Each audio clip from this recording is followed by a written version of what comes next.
You're ready to begin the next leg of your painting adventure, non-metallic metal.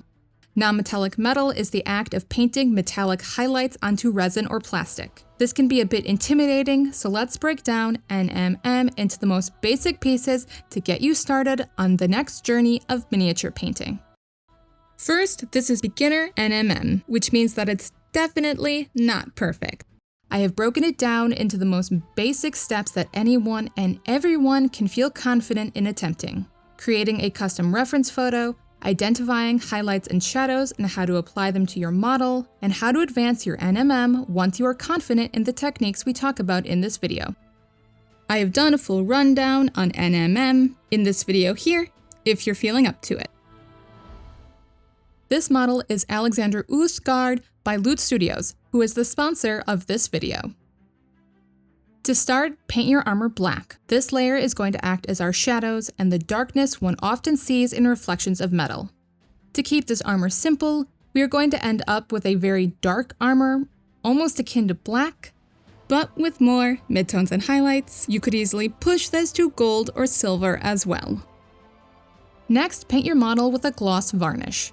I'm using Vallejo gloss varnish and I'm applying it through an airbrush, but it can also be added delicately with a paintbrush. Be sure not to allow the varnish to pool in the recesses of your model, otherwise it can cause those areas to turn white. When it comes to varnishes, less is definitely more. Once glossed, we are going to photograph our model. You don't need a fancy camera. I'll be using my phone for this video. To start, set the space for your photo. We want a place that we can easily make dark, as well as at least one light to act as our light source. Whatever light you use, diffuse it with wax paper or something similar. I'm lighting mine directly from above, which is basically the light we create when zenithal highlighting. You can of course play with the light as you see fit. Lighting a model from the side can create interesting dramatic shadows, or you could even add a second light if you wanted to. The most important thing is that your light matches the rest of your model. Once you have chosen the light and angle for your model, don't move it. Don't move the light, don't move the model. Next, I'm photographing the model from each side. The goal is to get the correct lighting for each side of the model.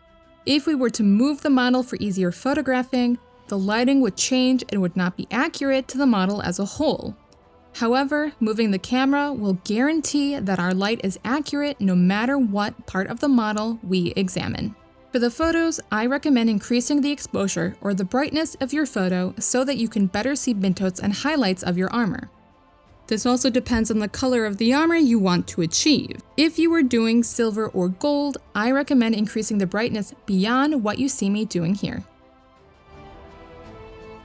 Now that our photos are done, let's go over them and explain what we are looking for. To keep this easy, I'm breaking down our reference photo into 2 midtones and 1 highlight. Of course, you can do more midtones or highlight layers if you wish. Next, I'm mixing the colors I will need for this project. I'm adding a tinge of green into my armor to contrast the orange of the sword. I am attempting to evenly space out my first and second midtone and highlight between black and white. This will depend on how many midtones or highlights you plan to add to your model, but you should try to space all of your colors evenly across your value spectrum. The first thing I'm looking at are the darkest areas that are lit by our light. These areas I will paint our darker midtone. This includes areas like the pauldron and ridge here, down the side of the leg, her thigh, and these raised edges on her arm and breastplate. Let's take a quick moment to talk about this video's sponsor, Loot Studios. Loot Studios is a monthly subscription service who produces gorgeous models with a new theme every month. This month's set is It's Another Trap, which includes 3 unique heroes, plenty of kobolds, all the terrain you need for your dungeon, and NPCs for you to rescue. The models come in 2 scales, 32 and 75mm, and both are pre-supported. Loot also provides lore, stat blocks, and bonus maps for their players. Subscribers have access to their Facebook community and Discord server, where they get exclusive spoilers for upcoming projects and support from both Loot staff and other members.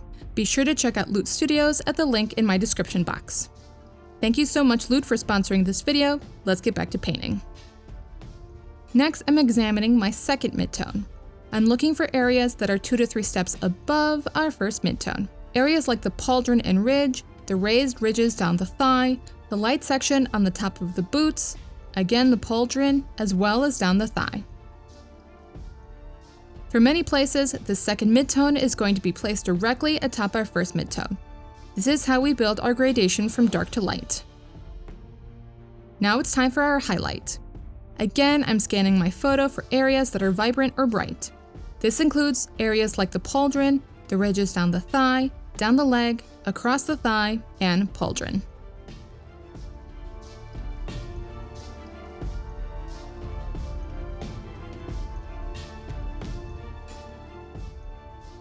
Beyond these areas, I will also be doing general edge highlighting with a bright white.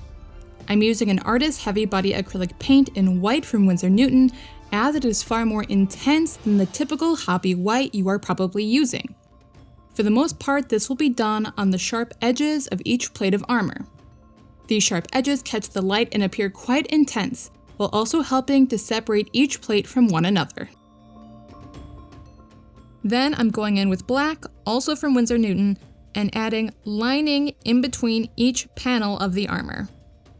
The duality between lining and edge highlighting is what helps keep each plate looking separate and unique. I'm then applying a layer of Green Stuff World matte varnish. As I said before, this can also be applied via brush, but like the gloss varnish, don't allow it to pool in the recesses. And here is your beginner NMM. As I said, it's not perfect. However, for a first time trying NMM, it's pretty damn good. If you are feeling confident and want to learn more, let's go on to a few advanced steps to really bring this model together. First, I'm glazing in between the layers of the armor. I'm creating a glaze from a 50-50 mixture of each armor color, and then thinning it with glaze medium from Vallejo. Then I'm slowly adding layer after layer of my glaze until the lines that make up the layers are invisible.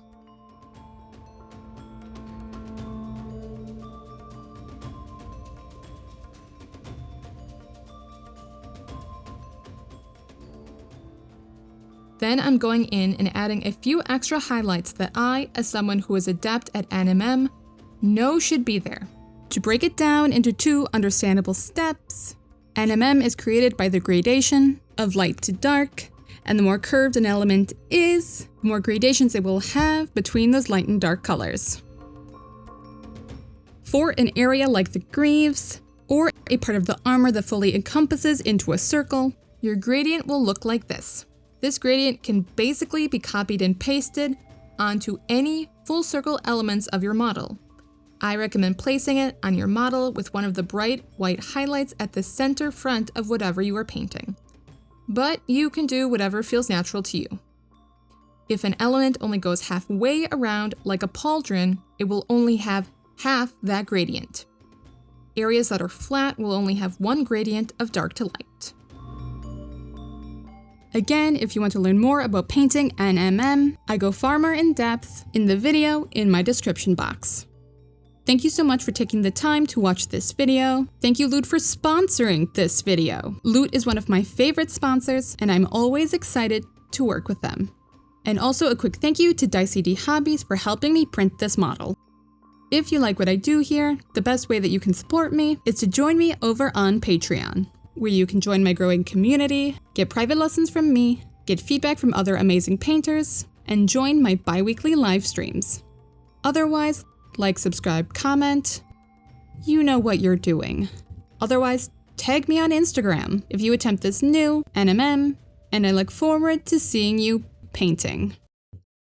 You are bright-eyed and full of mischief.